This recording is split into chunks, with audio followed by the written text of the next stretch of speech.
আজ বিজেপি মনোনীত প্রার্থী অজয় রায় এখানে উপস্থিত হয়েছিলেন এবং তিনি আপনাদের সমস্যার কথা শুনলেন। কি সমস্যার কথা তুলে ধরলেন আপনারা? আমাদের এই যে সামনে ব্রিজ, আমাদের রাস্তা, এখানকার জলের ব্যবস্থা, পানীয় জল এবং সুশাসন সবাই যাতে ভালোভাবে থাকে।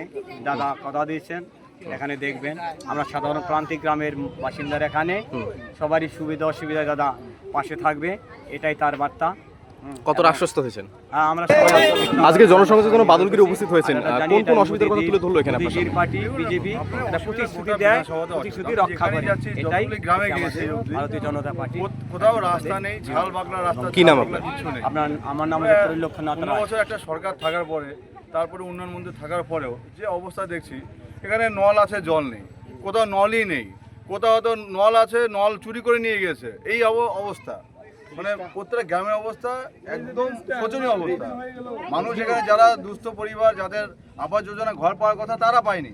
পেয়েছে কারা? যারা ওই তৃণমূলের, যারা পঞ্চায়েতের, যারা ওই আত্মীয় স্বজন বন্ধু বান্ধব, তাও পয়সার বিনিময়ে, কাটমানির বিনিময়ে। তাও 1,20,000 জানে কিছু হয় না। 1,20,000 তো 20,000 নিচ্ছে, 1 লাখ থাকে, কিছু হয় না। আবার একজন বললো যে বারান্দাও হয় না, একটা ঘরে বারান্দাও হয় না। তাই হলো অবস্থা।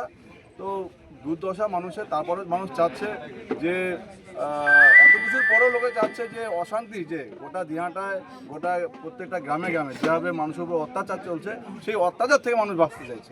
কতটা উচ্ছ্বাস দেখতে পারলেন? এদের পতন নিশ্চিত।